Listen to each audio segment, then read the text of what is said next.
Existe alguma chance da turma reverter a decisão de Alexandre de Moraes?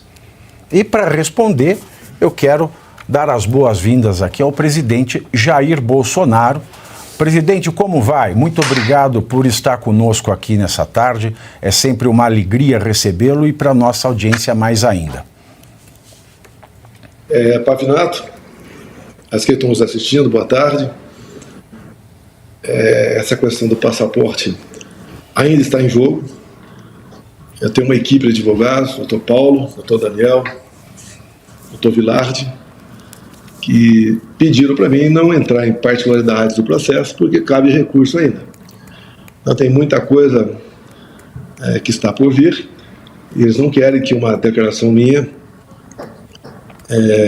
tire o foco do principal para esse episódio. O que eu posso adiantar para você, que é uma boa notícia também, seria a primeira mão, no sábado de manhã,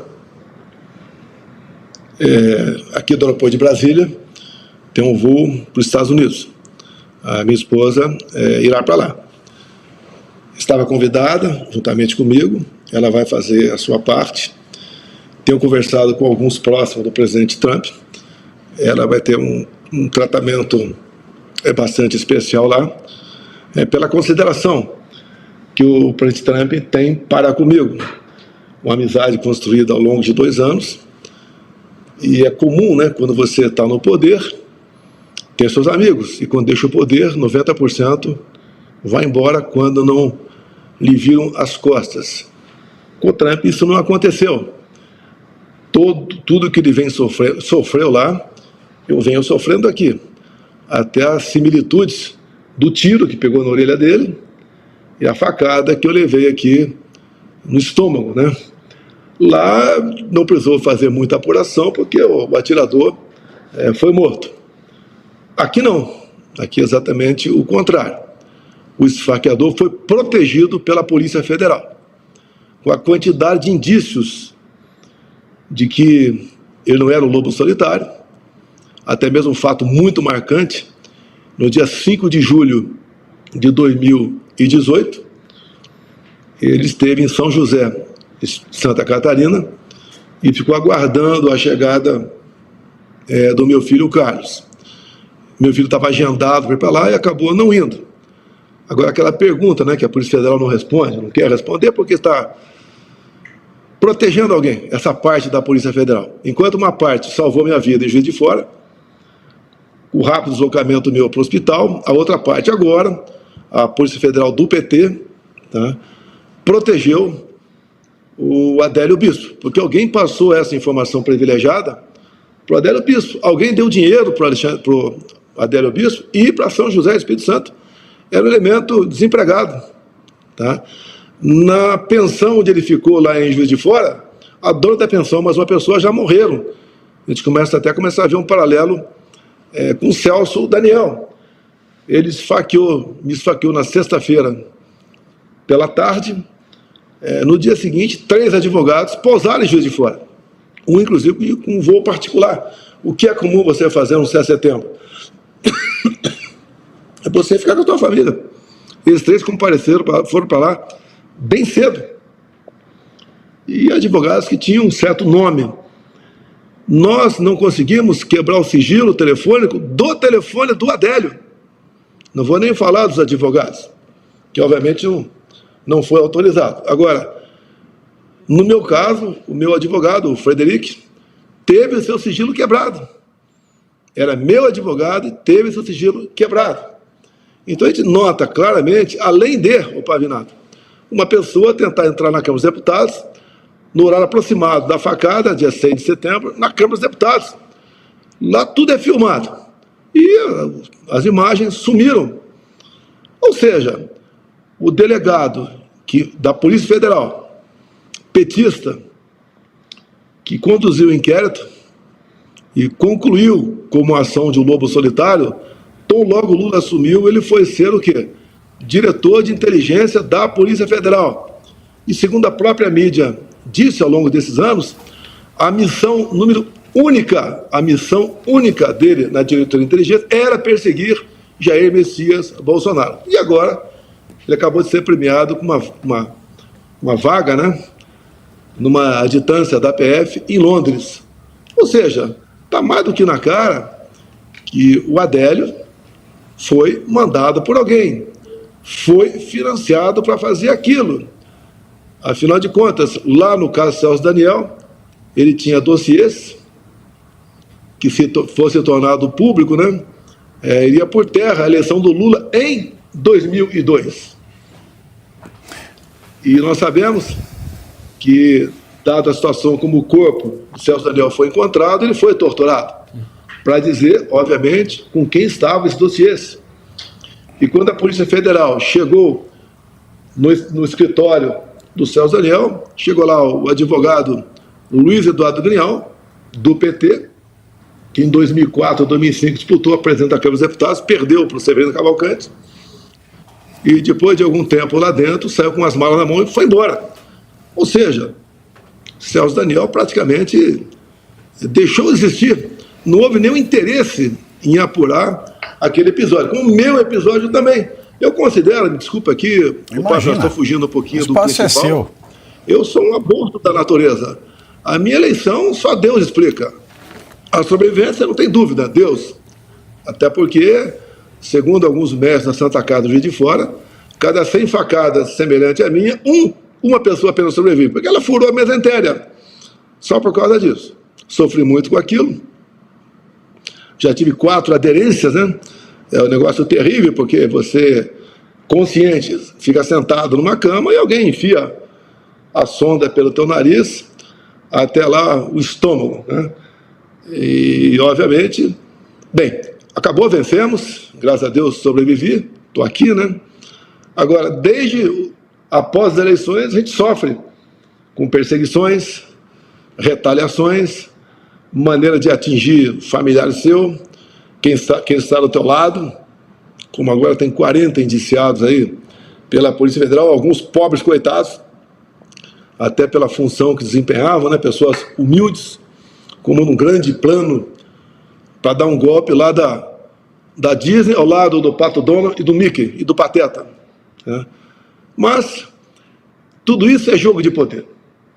O próprio Lula, né, ele foi tirado da cadeia, depois foi descondenado, porque não poderia ter mais de 2 condenações, porque pela lei da ficha limpa não poderia concorrer. E o TSE anunciou a vitória dele no final de outubro.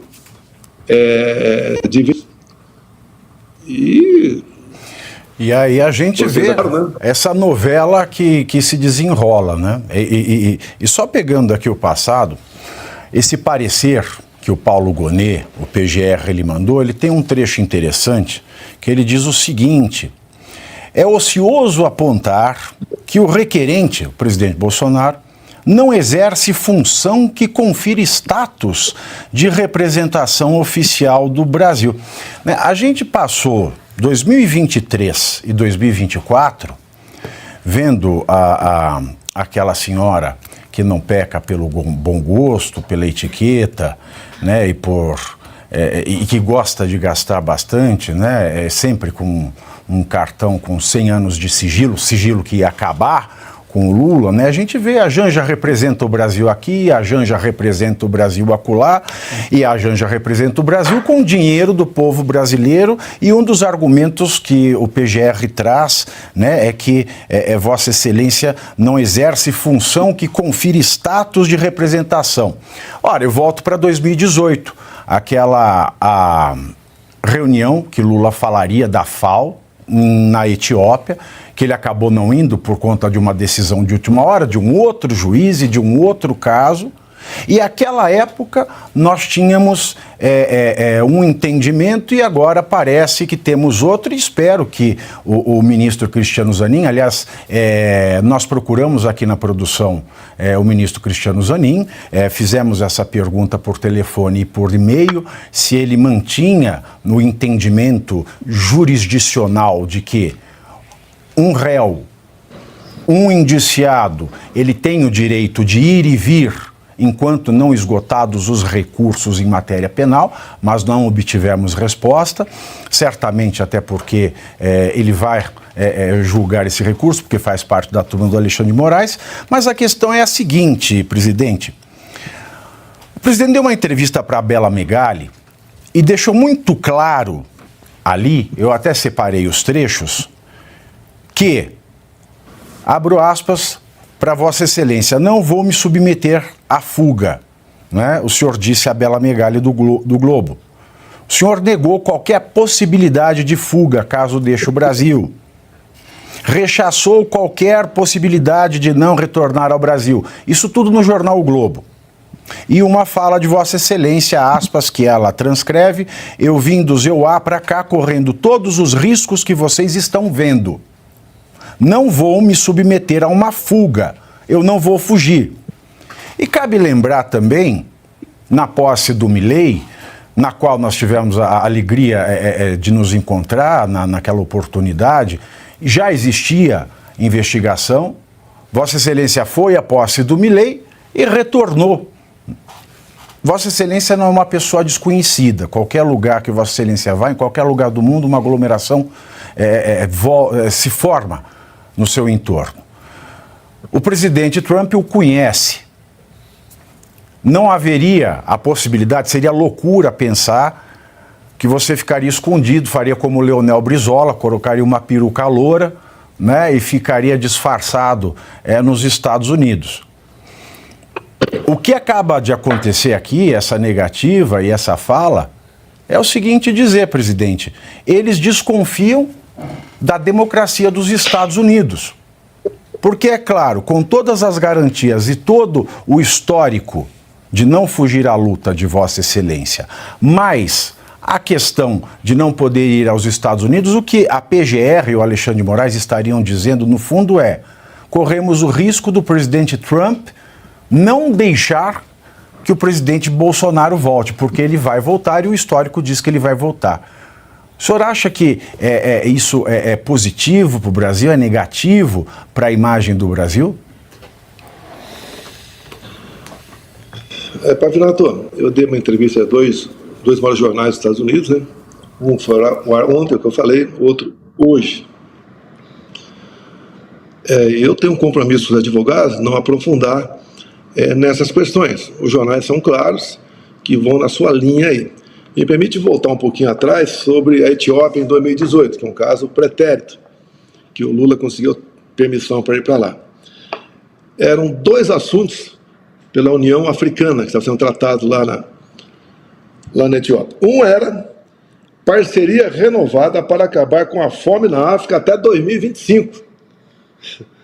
Vamos lá? Um assunto era esse, acabar com a fome na África, lá em 2018, até 2025.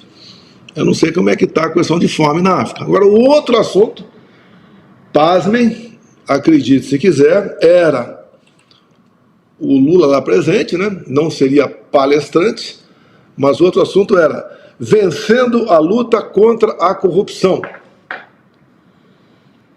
Quer dizer, você começa a analisar as coisas como acontece aqui no Brasil, o que foram alguns chefes de Estado, você vê como é difícil você, bem intencionado, com a boa equipe do teu lado, como eu tinha, administrar o futuro de um país do tamanho do Brasil. A luta pelo poder é muito grande. Um dia eu perguntei para umas pessoas aqui, né, se pudesse fraudar a mega da virada, tu acha que seria fraudado? Responderam que sim. Tá? E o Brasil equivale a quantas mega senas? Só o Porto de Santos. Recebemos com prejuízo de 500 milhões por ano, entregamos com 500 milhões de lucro. Então, é mais que uma mega da virada, só o Porto de Santos. Itaipu Binacional, outro Porto de Santos. Certas diretorias de bancos oficiais ou estatais são algumas dezenas de mega da virada.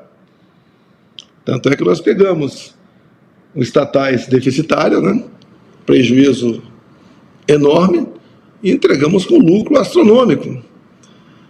Agora, quando você vê um presidente querendo sair do Brasil, como Lula, condenado em 2 instâncias, onde 2 painéis se fariam presentes, vencendo a fome e vencendo a luta contra a corrupção. Isso é uma piada, realmente.